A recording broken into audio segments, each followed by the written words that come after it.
mean, and number two, the standard deviation. If you know the mean and the standard deviation, then you can understand the quality or the properties of the data set. You can also talk about where the particular values live under the curve, and you can find the distance of values from the mean of the data set. So we are going to do all these things, and we're gonna look at different kind of problems where we have to find out the distance of a particular data value from the mean of the data set. So again, we will use standard deviation to calculate that. And we saw this yesterday that we use the formula of standardization.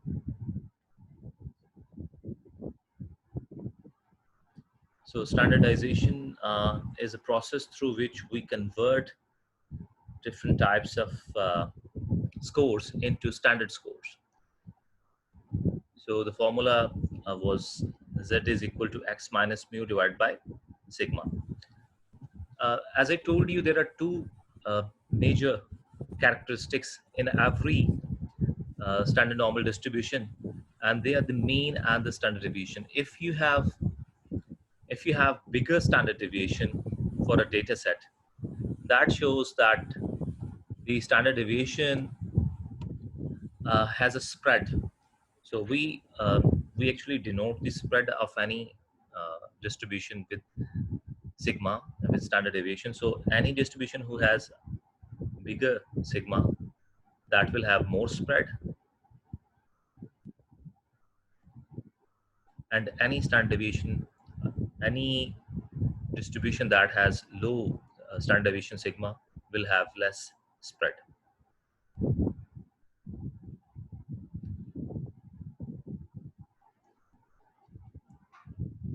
So let's talk about the standardization, how we convert different scores into standard scores. Yesterday we spoke about this, that the formula for standardizing these scores is equal to Z is equal to X minus mu divided by sigma, where X is a data value and mu is the average of the data set and sigma is the standard deviation of the data set. Using this formula, we can convert any value in the data into a standard score, which is a Z score. So Z score is usually denoted in the form of standard deviations. Minus 3.49 means minus 3.49 standard deviations away from the mean.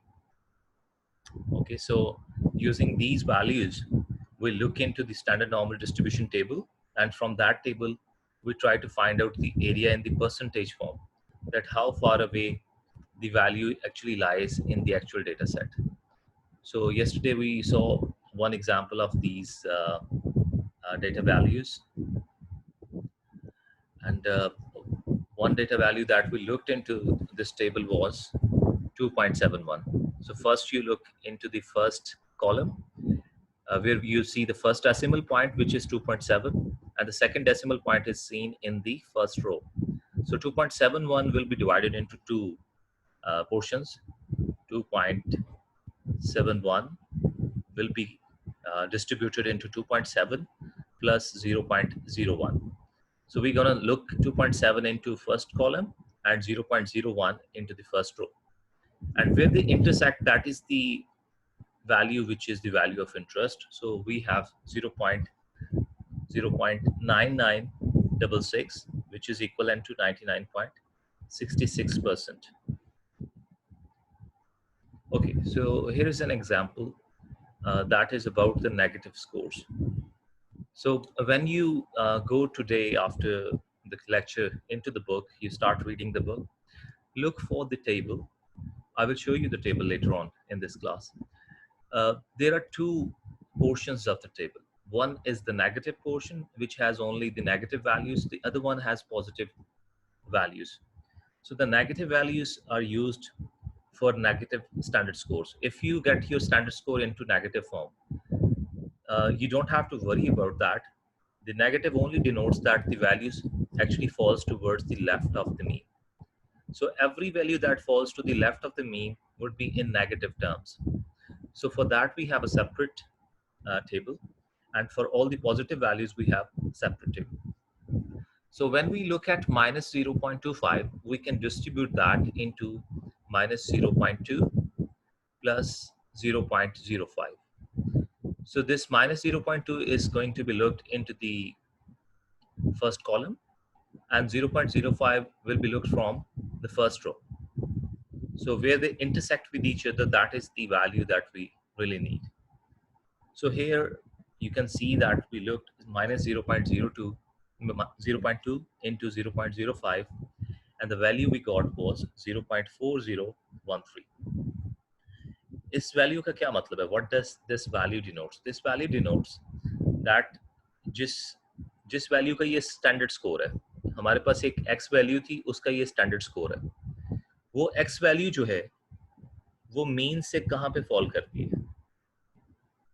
हमने कहा standard deviation का जो mean होता है, median होता है और mod होता है, वो बिल्कुल सेंटर में होता है।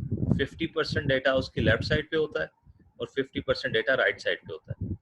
ये जो वैल्यू है माइनस 0.25 स्टैंडर्ड स्कोर वाली, ये वैल्यू 40% पे फॉल करती है, एग्जैक्ट टू बी एग्जैक्ट 40.13। तो यहाँ पे आएगा 40.13। तो अगर हम इसको शेडेड करना चाहें तो हम ये एरिया शेडेड कर देंगे कि इस एरिया में 40.13% डेटा जो है वो एग्जिस्ट करता है। So this is very important to understand that how to find out area under the normal curve. This is the purpose of today's lecture, that we become able to find the area under the normal curve. हम normal curve के under जो values हैं उनको use करके उनको standard form में convert कर सके और स्टैंडर्ड फॉर्म में कन्वर्ट करने के बाद टेबल से उनका एरिया जो है वो फाइंड आउट कर सके. Alright, so first step would be to sketch the standard normal curve. Usually जब लोग थोड़े से एक्सपर्ट हो जाते हैं वो इन क्वेश्चंस में बेल कर्व ड्रॉ नहीं करते. They don't sketch the normal curve. ठीक है, please don't do that. For every question, try to sketch the normal curve first. That will help you to visualize that where the values actually fall, and you will be able to understand the question properly. So number one is that you sketch the standard normal curve and shade the appropriate area under the curve. So once you have sketched it, then you have to shade the required area. जो area आपको required है उसको shade कर सकते हैं आप. उसका फायदा ये होता है you visually know that which area you need to find from the table or the standard scores. Okay, so that is the first one. Let me remove these. Right. So the second point is that find the area by following the directions for each case shown. So you can have multiple cases, but the first case, case A, is that you have to find out the area to the left of Z. So Z is a value, Z is a standard score. So as I told you that we use Z to show the standard score. And we have just seen the formula for this. तो under the normal curve हमारे पास ये एक point है, ये एक value है और ये वैल्यू है 1.23 पॉजिटिव वैल्यू है. तो पॉजिटिव वैल्यू जो है वो मीन के राइट साइड पे होगी, नेगेटिव वैल्यूज मीन के लेफ्ट साइड पे होगी. तो हमें उसने कहा है कि आपने इस वैल्यू के लेफ्ट पे जो एरिया है वो फाइंड आउट करना है. तो उसको हमने कलर कर लिया है, शेडेड कर लिया है, या लाइन से आप इस तरह से शेडेड कर लें. That shows that this is the required area. This is something that we try to find out, that we are concerned about, that we are interested in. So the next step would be that we have to look for the standard score into the table. तो हम table में जाएंगे, वहाँ पे हमारे पास एक column है और एक रो है, और कॉलम में हम 1.2 को देखेंगे और रो में हम देखेंगे 0.03 को. ये दोनों वैल्यूज जहाँ पे इंटरसेक्ट करेंगी वहाँ पे आपको ये एरिया मिल जाएगा. यहाँ पे एक चीज आपने नोट करनी है. This is a point which you should write on your notebook. Table gives you the area to the left of a point. Table gives you the area to the left of the point. मेरी बात करने का मकसद ये है कि अगर आप टेबल में 1.23 को देखते हैं तो टेबल में 1.23 की वैल्यू क्या है? 0.89 0.07, so 89.07%। इस पॉइंट से 1.23 के पॉइंट से लेफ्ट साइड पे 89.07% एरिया है। अब जो स्टैंडर्ड नॉर्मल कर्व की हमने प्रॉपर्टीज पढ़ी उसमें ये प्रॉपर्टी भी थी कि total area under the curve is 1।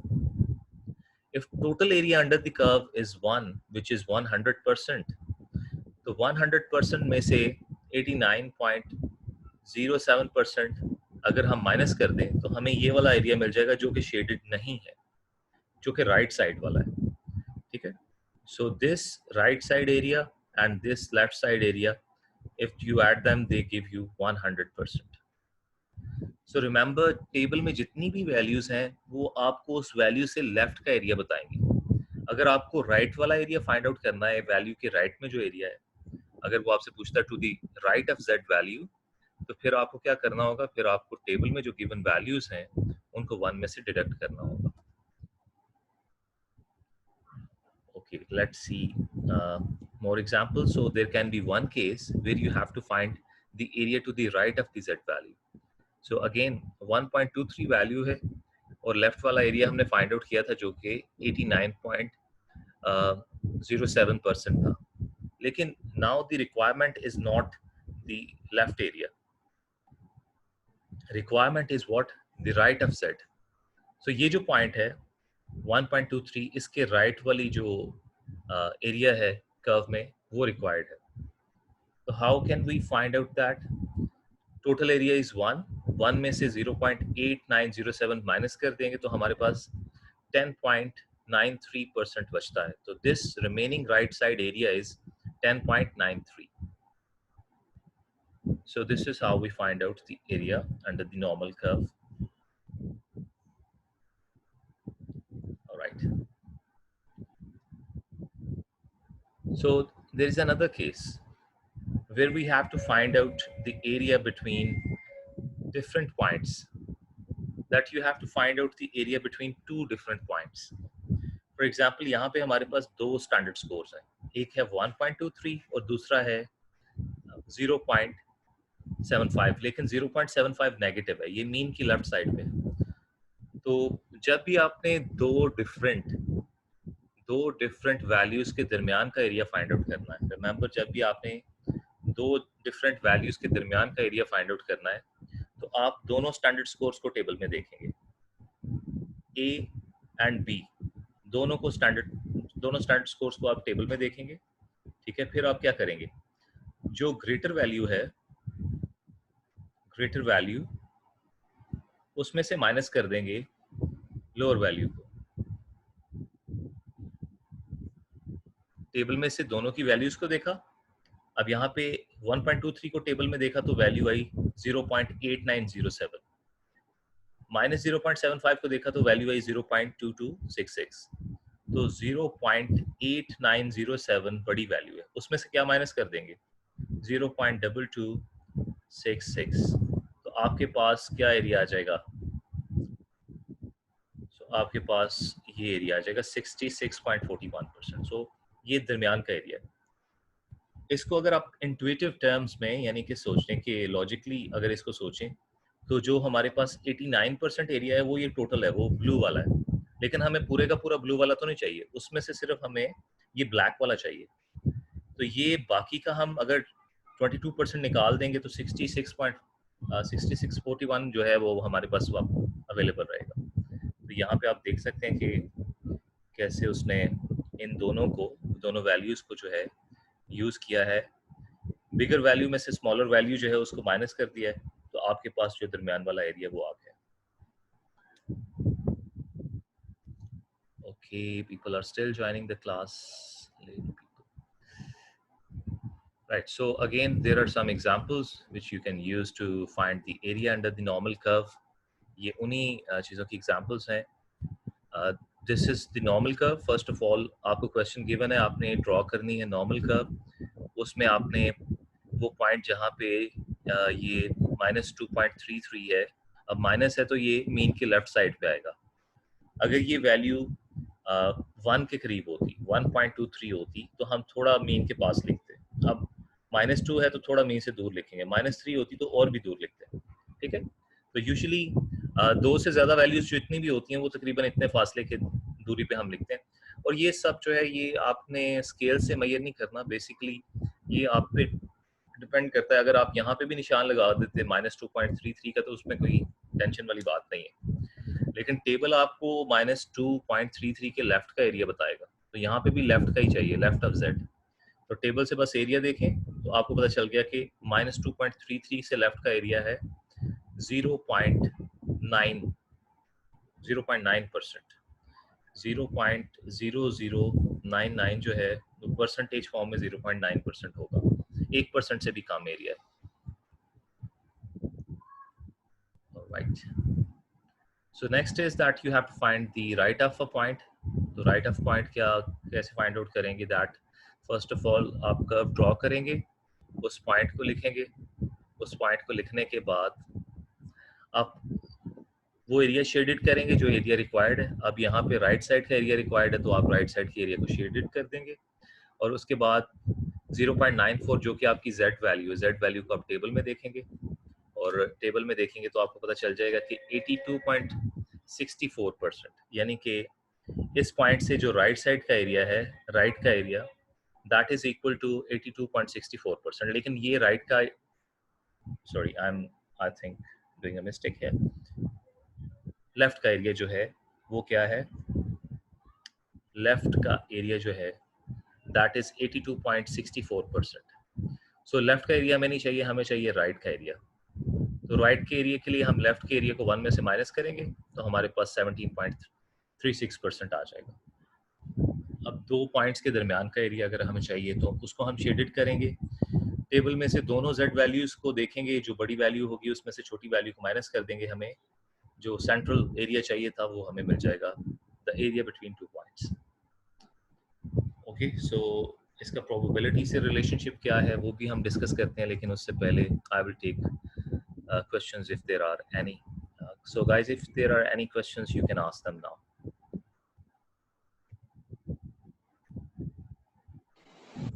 Excuse me, sir. Yes, please. Sir इससे जो लास्ट आपने करवाई थी एग्जांपल वो एक दफा फिर से रिपीट कर दे जरा। कौन सी वाली? इससे पहले वाली जो थी, जो राइट साइड पे फाइंड करना था एरिया अंडर द कर्व वाला। ओके, सो राइट में जो एरिया होता है वो कैसे फाइंड आउट करते हैं? देखिए टेबल में मैंने आपको बताया, टेबल में जब आप स्टैंडर्ड स्कोर को देखते हैं तो टेबल में जो एरिया आपको बताया जाता है वो लेफ्ट साइड का होता है। उस पॉइंट पे, जिस पॉइंट पे आप एरिया फाइंड आउट कर रहे हैं उससे लेफ्ट का एरिया आपको टेबल शो करता है। सो अगर आप टेबल में 0.94 की वैल्यू को देखेंगे तो वहां पे 0.8264 लिखा होगा। ठीक है, अब 0.94 को आप टेबल में कैसे देखते हैं? इसको 0.94 को आप पहले डिस्ट्रीब्यूट करेंगे 0.9 में, जिसको आप पहले कॉलम में देखेंगे, और 0.04 में, जिसको आप पहली रो में देखेंगे। तो ये दोनों इंटरसेक्ट करेंगे 0.8264 पे। बट 0.8264 एरिया है इस पॉइंट से लेफ्ट का, हमें लेफ्ट वाला नहीं चाहिए, this is not required. What you require is the area to the right of this point. तो टोटल एरिया होता है 100%। तो 1 में से लेफ्ट का एरिया अगर माइनस कर देंगे तो हमारे पास जो बाकी बचेगा वो राइट का area. Got it?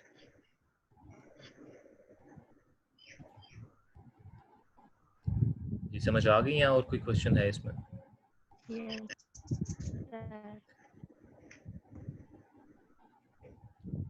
Any questions in the chat? How to find area under curve, please repeat. शफकत, मैंने ये अंडर दी कर्व जो एरियाज फाइंड आउट करने हैं वही समझाए अभी तक सारे। So kindly allow me to unmute myself. Lukman, if you have a question you can ask now.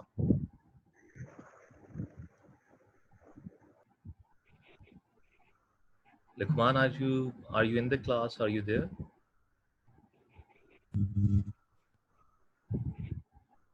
Ji Luqman, Shafqat Faraz,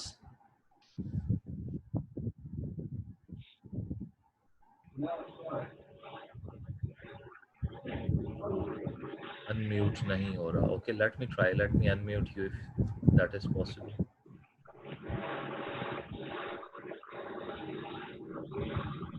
ji sir, मेरा क्वेश्चन ये है कि दो टेबल बताए हैं अभी, इसमें नेगेटिव वैल्यूज फाइंड हो सकती हैं और और आपकी आवाज जिसमें कट रही है, हम पॉजिटिव वैल्यूज फाइंड करेंगे जी की। थोड़ा तो लाउडली, सर थोड़ा सा ऐसे लाउडली नहीं हो बोलें, आवाज सकता नहीं आ रही कि जो आपकी। नेगेटिव वैल्यू वो नेगेटिव वाला टेबल यूज करें।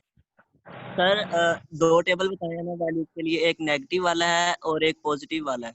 हाँ जी। तो ऐसे नहीं हो सकता, अगर लेफ्ट के लिए हमने एरिया फाइंड करना है तो हम नेगेटिव वाला टेबल यूज कर लें, और अगर राइट में हमने एरिया फाइंड करना है तो पॉजिटिव वैल्यूज वाला फाइंड कर लें। ये बच्चे यूज ऐसे ही कर लें होता टेबल। है, ऐसे ही होता है। अगर आपकी वैल्यू जो है, स्टैंडर्ड वैल्यू जेड स्कोर जो है वो मेन से लेफ्ट साइड पे है, तो फिर आप जी सर। नेगेटिव वाला टेबल इस्तेमाल करते हैं। अगर मीन से राइट साइड पे यानी पॉजिटिव है, तो फिर आप राइट साइड वाला पॉजिटिव वाला टेबल इस्तेमाल करते हैं। नेगेटिव वैल्यूज जो जेड तो की नेगेटिव वैल्यूज होती हैं, they always exist towards the left of the mean. तो मीन के जी लेफ्ट साइड पे हमेशा आपको नेगेटिव वैल्यूज मिलेंगी जेड स्कोर की। जेड स्कोर की पॉजिटिव वैल्यूज होती हैं राइट साइड पे मीन के। तो बता सकते हैं ऐसा तो क्यों सर है? आखिर क्यों पॉजिटिव वैल्यू जेड की जो है वो राइट साइड पे होती है मीन की, और नेगेटिव वैल्यूज जो होती हैं वो लेफ्ट साइड पे होती हैं मीन की? सर क्योंकि वो ये देखना होता है कि डेविएट कितना कर रहा है मीन से, जो है ना वो वैल्यूज डेविएट लेकिन कितनी कर रही है। मीन के लेफ्ट साइड पे sir Z mean score zero minus पे क्यों हो होता है जाता है? सर, क्योंकि मीन 0 पर होता है। Okay, mean is at zero. Y mean zero पे क्यों होता है? मीन जीरो पे नहीं होता, मीन पे जेड की वैल्यू जीरो होती है। तो मीन पे जेड की वैल्यू जीरो क्यों होती है? What is the reason?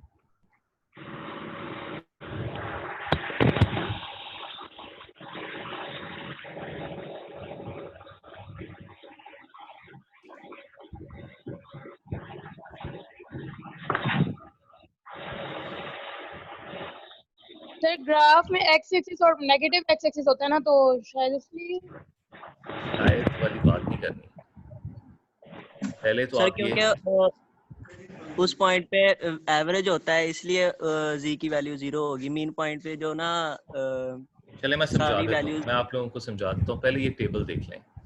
ये टेबल ई है, बुक में पेज नंबर है इसका 779। सो पेज नंबर 779 पे this is the table and it starts with negative values. ठीक है, नेगेटिव साइड जो टेबल की है उसमें आपको बड़ी वैल्यूज पहले में नजर आएंगी, -3.4। -3.4 से बड़ी कोई नेगेटिव वैल्यू टेबल में नहीं गिवन। अगर आपके पास कोई -3.4 से भी बड़ी वैल्यू आ जाती है नेगेटिव, तो आप ये वैल्यू यूज करेंगे 0.003।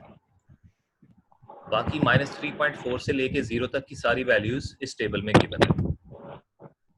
फिर जो इससे नेक्स्ट पेज पे टेबल है वो पॉजिटिव साइड का टेबल है, जो कि 0.00 से स्टार्ट होता है और इंक्रीज होता है, और ये जाता है 3.4 तक। और 3.4 पे आप देखें कि 99.98% डेटा जो है वो अवेलेबल होता है।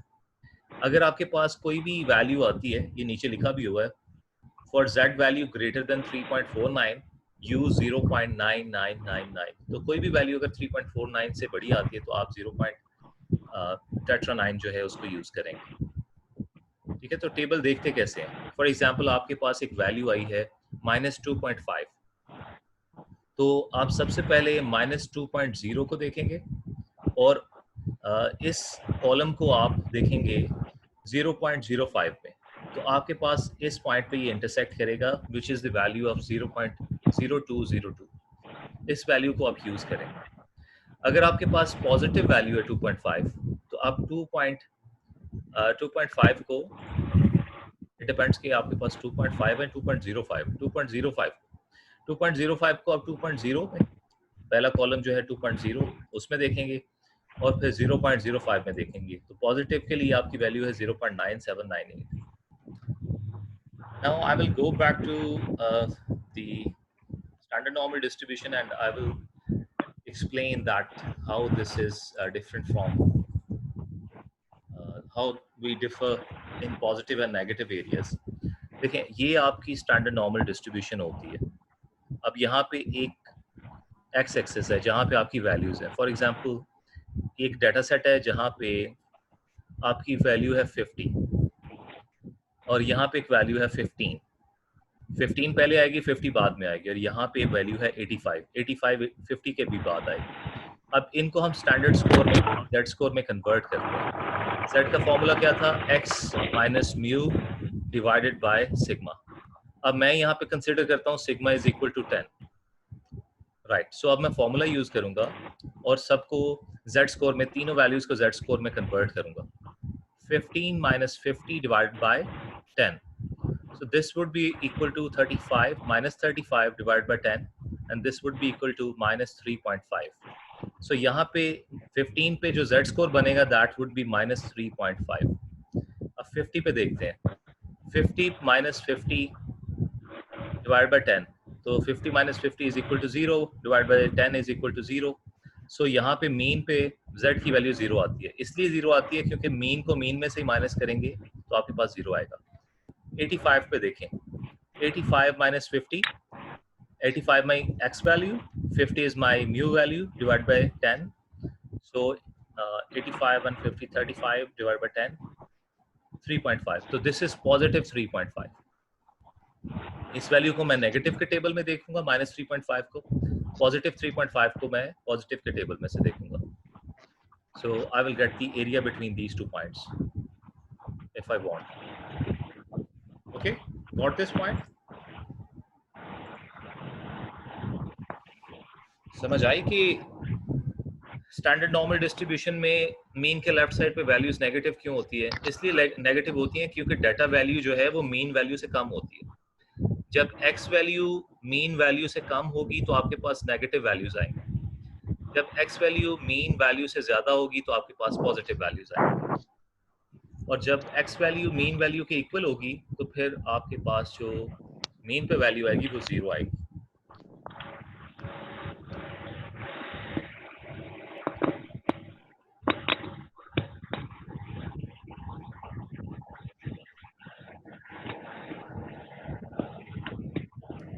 All right, guys. So let's take 5 minutes break, and after that break, we will see you again. Thank you much.